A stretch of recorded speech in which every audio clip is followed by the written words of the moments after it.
She said, "You're not allowed to go to the gym anymore. Girls stare at you." I said, "Understood." So I built a home gym in my new apartment she didn't know about. The moving truck she saw 3 days later. Original post: I, 31 male, have been with Jessica, 29, for 4 years. Living together for 2. What started as occasional jealousy turned into full-blown control that I somehow normalized until last month. The gym thing wasn't even the first red flag. Looking back, there were dozens.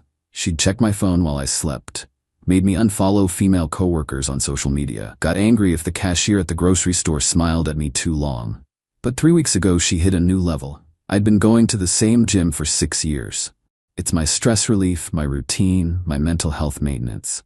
I'm in decent shape, not a bodybuilder, just healthy. But apparently, that was a problem. Jessica, I went by your gym today. Me, oh, why? To see what you're really doing there, and I saw those women looking at you. Looking at me? I was probably just in their line of sight. Don't gaslight me, Derek. They were staring. That blonde one was practically drooling. Jess, I don't even know who you're talking about. Of course you do. You probably love the attention. I was exhausted. This was the 3rd fight about the gym that week. You know what? You're not allowed to go anymore. What? You heard me. No more gym. If you want to exercise, do push-ups here. I'm not having my boyfriend parading around for desperate women. I stared at her. 4 years. 4 years of slowly shrinking my world to avoid her explosions. Friends I'd stopped seeing. Hobbies I'd given up. Family events I'd skipped because she'd have a bad feeling. You're serious? Dead serious. Choose the gym or me. Something inside me just shifted, like a switch flipping. 4 years of accumulated exhaustion crystallized into perfect clarity. Me understood. She smiled, satisfied. Good. I knew you'd see it my way. But she misunderstood. I wasn't agreeing to stop going to the gym. I was done being controlled. Update 1. That night, while Jessica slept, I sat in our bathroom with my laptop and started planning. First, I needed to understand my situation legally and financially. The apartment lease was in both our names, but I'd been paying 80% of the rent. We had no shared bank accounts. Thank God I'd resisted that. My car was mine, hers was hers. No kids, not married. I had about $11,000 in savings. Not a fortune, but enough. The next morning, Jessica left for work. She's a receptionist at a dental office, works 9 to 5. I called in sick to my job. I'm a project manager at a tech company, can work remotely when needed. Then I started apartment hunting, found a place the same day. Nothing fancy, but decent. 1 bedroom in a complex about 15 minutes away. Month-to-month lease option available, $1,400 a month. The kicker, it had a large den that could fit gym equipment. I signed the lease that afternoon. Move-in date, 3 days from now. Next stop, fitness equipment warehouse. Bought the basics. Power rack, $800. Olympic barbell and plates, $600. Adjustable dumbbells, $300. Bench, $200. Used treadmill, $400. Total damage, about $2,300. Delivery scheduled to the new place. That evening, Jessica came home complaining about her coworker. I nodded, made dinner, acted normal. She had no idea I'd just signed a lease and bought a home gym. Jessica. See how nice this is. Just us, no gym drama. Maybe we should get a joint bank account, combine everything. Me? Let's talk about it later. Jessica. Also, your friend Tommy called earlier. I told him you weren't available. He parties too much anyway. Tommy had called to congratulate me on a promotion. But I just nodded. Me understood. Update 2, day 2 of the plan. Jessica went to work. I went to work. On moving my life. Rented a storage unit. Started moving my important things when she wasn't around. Documents, valuable items, some clothes, stuff she wouldn't immediately notice missing. My boss was cool when I explained I needed some personal time. Take what you need, Derek. You've seemed stressed lately. That afternoon, I went to our apartment's management office. Me. I need to discuss removing myself from the lease. Manager. That requires both parties to agree, or you can pay a break fee. What if I found someone to take over my portion? That could work. They'd need to qualify and your co-tenant would need to agree. Perfect. I already had someone in mind. Jessica's best friend Melanie had been talking about needing a roommate after her breakup. Jessica would probably love that idea, eventually. That evening, Jessica, You've been quiet lately. Just tired. Not sneaking to the gym, are you? Half joking, half serious. Me no gym. Good.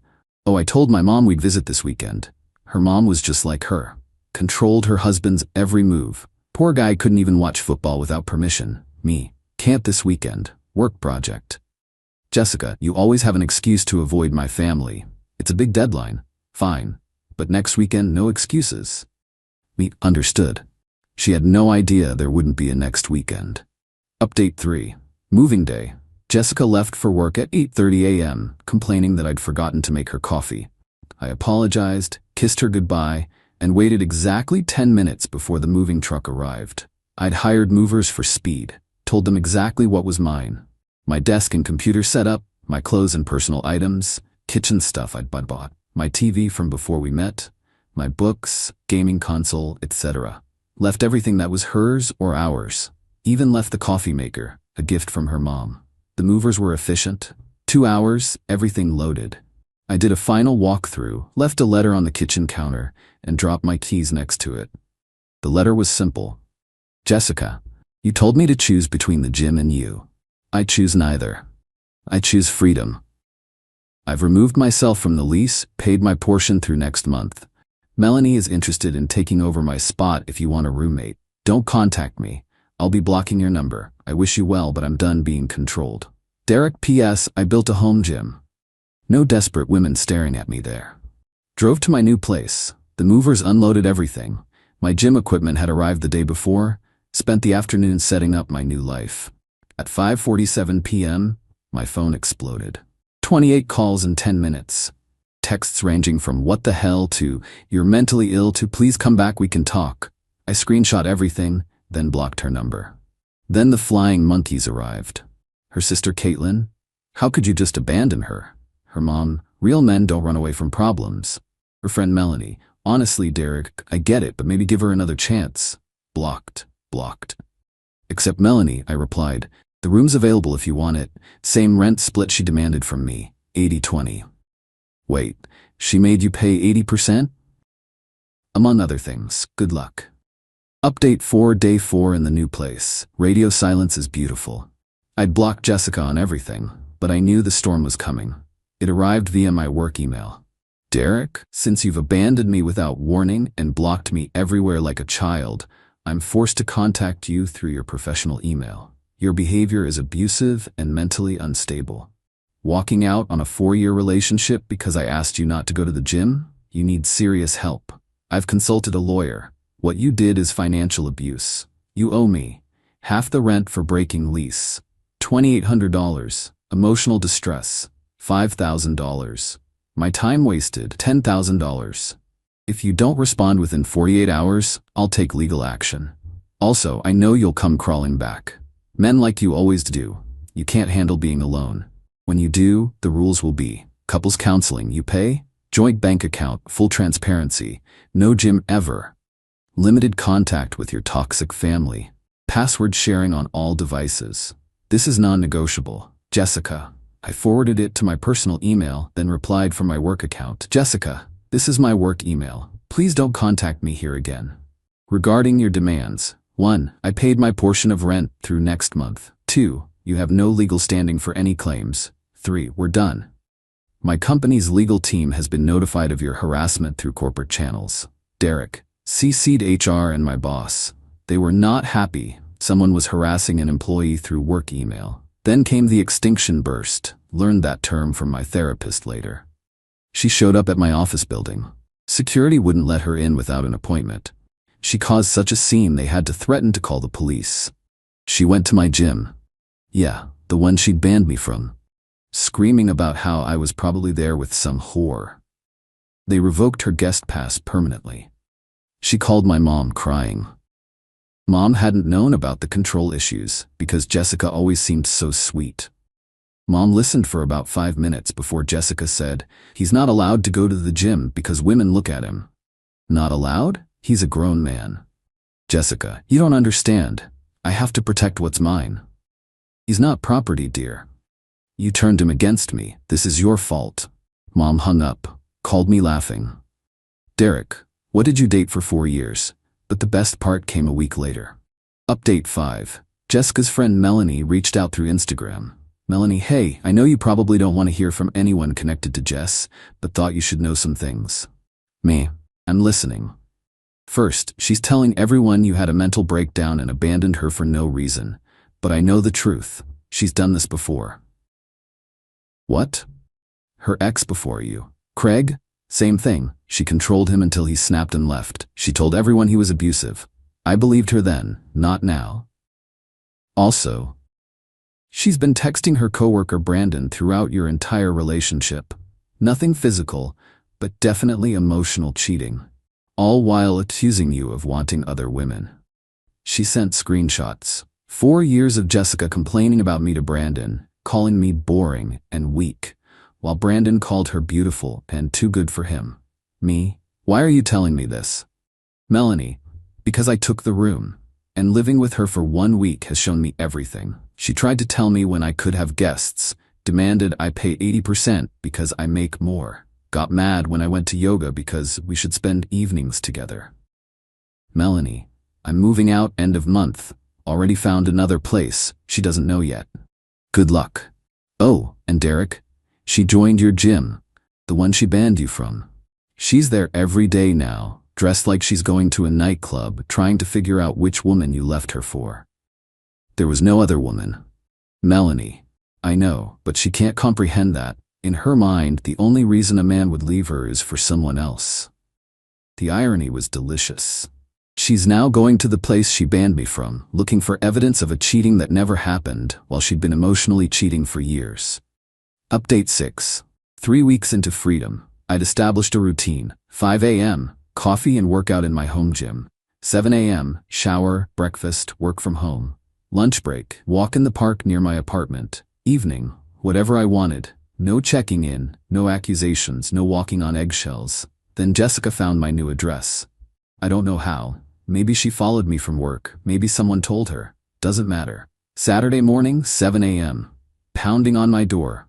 Derek, open up. I know you're in there. I grabbed my phone, started recording, and called 911. There's someone trying to break into my apartment. I'm not breaking in. I'm his girlfriend. Ex-girlfriend, you're trespassing. Police are on the way. You can't call the cops on me. We need to talk. Me, we have nothing to talk about. Please leave. Is someone in there with you? Is that why you won't open the door? Leave. Now. She started kicking the door. My neighbor Paul came out. Miss, you need to leave before the cops get here. Mind your business. This is between me and my boyfriend. He said ex-girlfriend. And you're disturbing everyone. Leave. Or what, old man? Paul was a 65-year-old veteran. Didn't even flinch.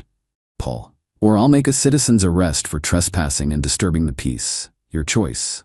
The cops arrived 5 minutes later. Jessica tried to play victim. Officer, my boyfriend and I had a fight and he's overreacting. Sir, what's the situation? Me. She's my ex. I moved out 3 weeks ago. She's harassing me. Jessica, we didn't break up. He just left. He's having a mental health crisis.